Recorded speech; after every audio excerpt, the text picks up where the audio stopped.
Talk 5, the significance of Chinese modernization to the world. Professor Gao, now thanks to your explanation and interpretations, now I understand that the Chinese modernization is not something that is static, but is it something universal? I mean, the Chinese experience in exploring a path to modernization, can it be universally applied to other countries in the world? When someone say one nation's experience in modernization could be universally copied or imitated, or could have the right to export to the other countries, I do think personally they are deceiving. I mean, this is impossible, because the world, have a look at the world, have a look at culture. We say that all the nations have their own cultures, have their own tradition and cultures. And yes, I know that, previously there's always an argument about the universal value, because the leading and the Western culture took the leading role in the world's modernization, and they would impose their modernization style upon the other countries. For example, democracy, the Western style of democracy is regarded as the unprecedentedly unique and unchallengeable, governance style. Any country, any government, if they are not in the suit of the Western democracy, they would be regarded or labeled as kind of illegitimate governance style. This is quite ridiculous, frankly speaking. So the Chinese modernization never has the so-called dream of, export its mode or impose its style upon the other nations. You know why? The reason is, we think Chinese modernization, if philosophically speaking, there is no fixed mode. There's no fixed style if we want to define what is Chinese modernization.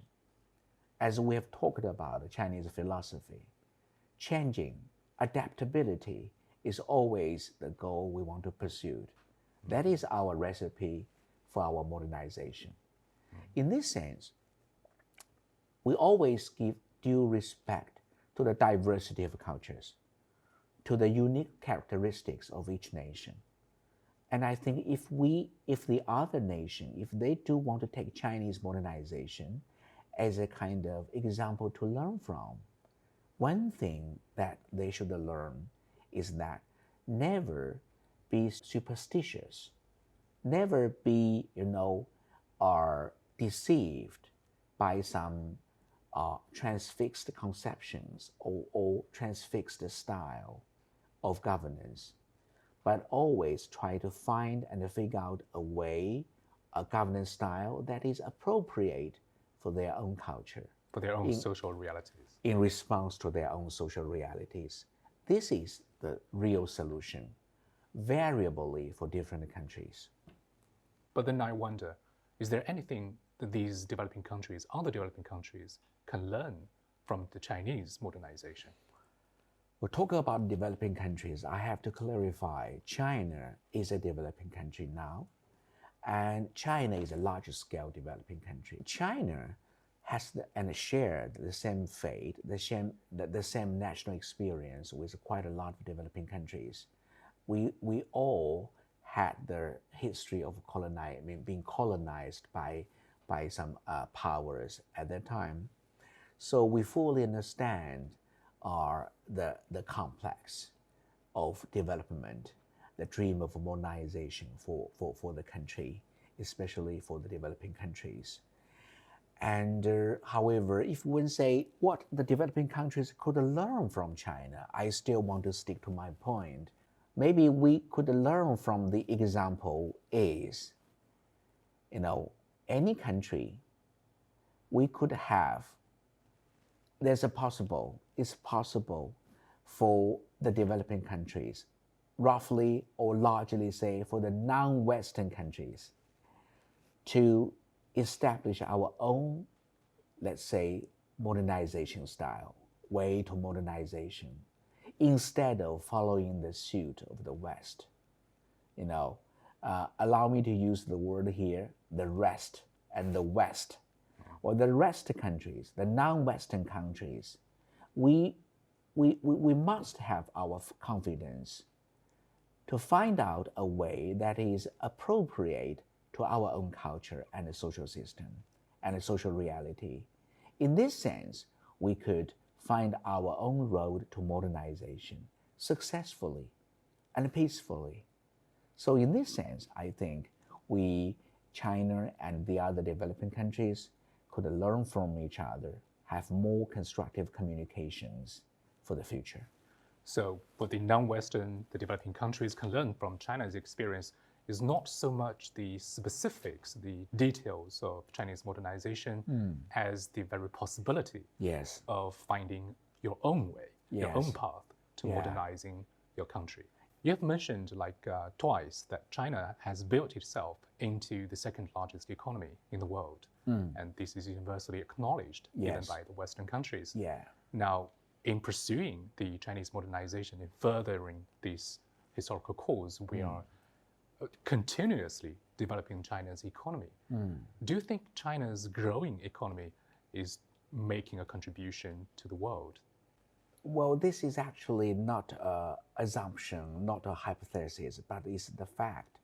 Let me give you some figures. Actually, in the past long time, I mean, in the past 10 years at least, according to some statistics released by the World Bank, China has continuously contributes, I think, 1/3 for the world's economic growth.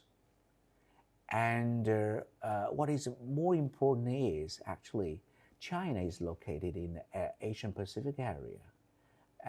And you know, Asian Pacific area, all these countries actually has been regarded as a irreplaceably extremely important engine for the world's economy in the future. Not America, not Europe, but Asian Pacific area countries. For the world's economy, China, all the developing countries actually occupied nearly 45% of the whole world's economy. But we contributed nearly 70% of the world's economic growth. So you can see how important China is for the world's economy development. Obviously, we are the second largest economy in the world. However, I think China's contribution, even in the economic realm, is more than just for the growth of the number, but for contributing some new, fresh ideas about economic development, about how to develop a society. As we have talked about, we want to build up a well-balanced society. We want to build up an economy that is at the interest of all the people, all the participants. We want to build up an economy that is in service for all the people. Internationally speaking, China's principle is always mutual benefits, win-win contract on the principle of both interest and peaceful solution. And that is why we have the Belt and Road Initiative. That is why we build up, we give push to BRICS. And that is why we are very active in defending the bilateral economic system, the world trade system. So I would like to emphasize China's contribution, even in the economic world, is more than economic world. It is a cultural contribution to interpret and understand what economy means for the modern culture. In this sense, I think our contribution is very unique. Following your idea, if China is so economically and culturally important to the world economy, to the world order, then I think China has a very important role to play in helping the entire humanity to deal with the great changes not seen in a century. What do you think? Well, you talk about a global issue actually. And yes, I have to admit the fact is that now we are living in a time characterized by a lot of turmoils. The world, generally speaking, is not peaceful at all. And we know that we are stepping into a unprecedentedly changing time. We label this world, we define the time as a kind of, we are meeting with unprecedented changes for the human beings in this world. Honestly speaking, in my opinion, in my view, that capitalism society has stepping into its very, very difficult time because it cannot keep its developing style to go on in such a dramatically changing time. So-called Western style democracy, in the sense of governance, is more and more ineffective. A lot of domestic issues and problems could not be solved, and the chaotic situation is worsened.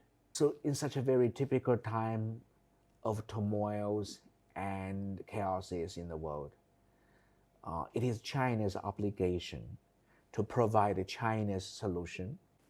It sounds as if the entire human civilization actually can benefit from the Chinese modernization. Do you think so? I think China never has the ambition to say to influence the world, or say to impose its own lifestyle upon the world. That is not Chinese culture. That is not Chinese tradition. You will say that China as a nation is actually very much reserved, culturally speaking. And however, on the other side, yes, definitely, China's influence is growing, obviously, economically, politically, and even culturally. Or say that the new mode for human progress. But let me clarify again. Here, this is a dream that should be shared by the whole world. Because I do think in the trap of capitalism, there is no future for the world. Only by means finding out and figuring out a new mode for human beings' progress in the future could we find a way out. Could we really solve the social problems domestically and internationally? Could we enjoy a common future? Could we share a shared future? Okay, thank you.